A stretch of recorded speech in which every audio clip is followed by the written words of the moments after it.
खुद को नशा मुक्त रखने के लिए हम क्या-क्या कर सकते हैं? ड्रग्स के बारे में जब तक अवेयरनेस नहीं है, जी, जब तक उनकी डोज़ क्या रिक्वायर्ड थी, कितनी डोज़ वो कंज़्यूम कर रहे हैं और बॉडी पे क्या साइड इफ़ेक्ट आ रहे हैं।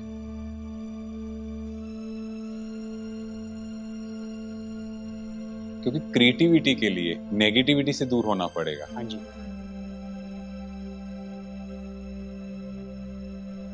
सिगरेट को रोकना बहुत इम्पोर्टेंट है एंड लर्न टू से नो। डॉक्टर साहब खुद को नशा मुक्त रखने के लिए हम क्या-क्या कर सकते हैं? क्या-क्या स्टेप्स हैं या किस तरह से हम नशे में ना पड़ें, ऐसा हम क्या करें? देखो, अगर हम पर्सनल लेवल की बात करें तो सबसे इम्पोर्टेंट है एजुकेशन।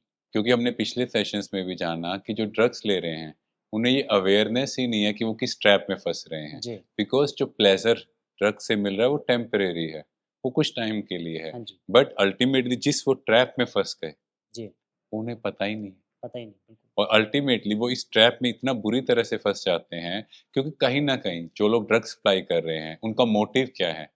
कि कोई व्यक्ति आए, व्यक्ति आए और उस हम ट्रैप में फँसे और उनको उससे कहीं न कहीं एक इनकम जनरेट इनकम हो हो रही रही है।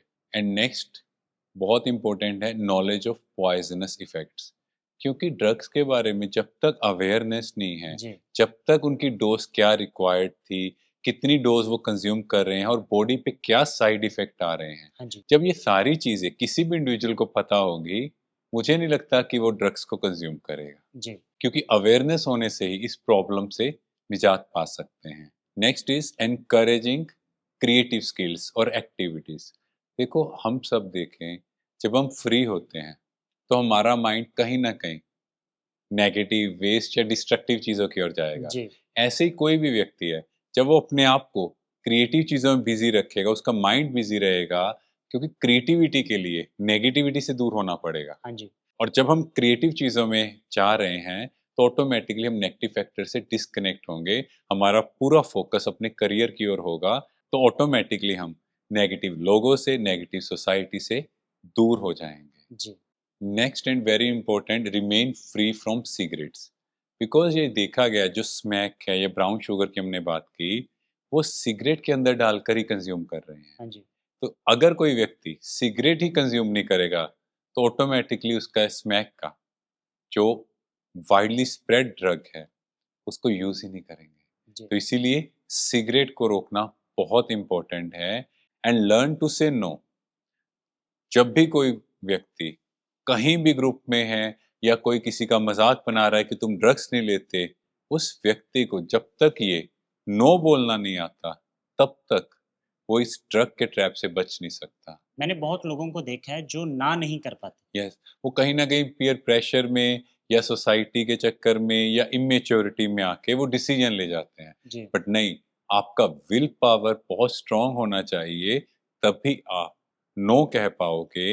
एंड उसके लिए जो हम सबको एक हैबिट अपनी लाइफ में अडॉप्ट करनी है, वो है मेडिटेशन। बिकॉज़ मेडिटेशन से ही हम लोग अंदर से स्ट्रेंथन होंगे, हम लोग राइट एंड रॉन्ग को जज कर पाएँगे। जब हमारे अंदर ये पावर होगी, तो ऑटोमैटिकली हम लोगों के ऊपर किसी का ज़ोर नहीं चलेगा, कोई हमारे ऊपर प्रेशर डाल ही नहीं सकता, because we are very strong from here. जब तक हम मेंटली स्ट्रॉन्ग नहीं बनते, तब तक ये चीज़ें इफ़ेक्ट करती रहेंगी, क्योंकि सिचुएशंस आनी है, जी, प्रॉब्लम्स आएँगी हाँ जी, और ड्रग्स को यूज़ करना कहीं न कहीं कोवर्टनेस की निशानी है, बुज़दिली की निशानी जी, है।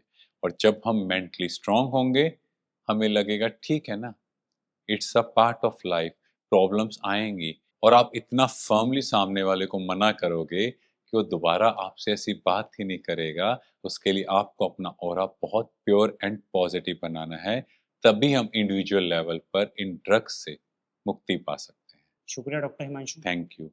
तो दोस्तों, ये सभी स्टेप्स को अगर हम फॉलो करेंगे और इनमें सबसे मोस्ट इम्पॉर्टेंट स्टेप है मेंटल स्ट्रेंथ। अगर हम मेंटली स्ट्रांग होंगे या फिर कुछ ऐसी एक्टिविटीज़ में हिस्सा लेंगे जैसे स्पोर्ट्स, मेडिटेशन, तब हम इन क्रिएटिव चीज़ों में इंडल्ज होने से इन नेगेटिव फैक्टर्स को हटा देंगे। तो मिलते हैं नेक्स्ट एपिसोड।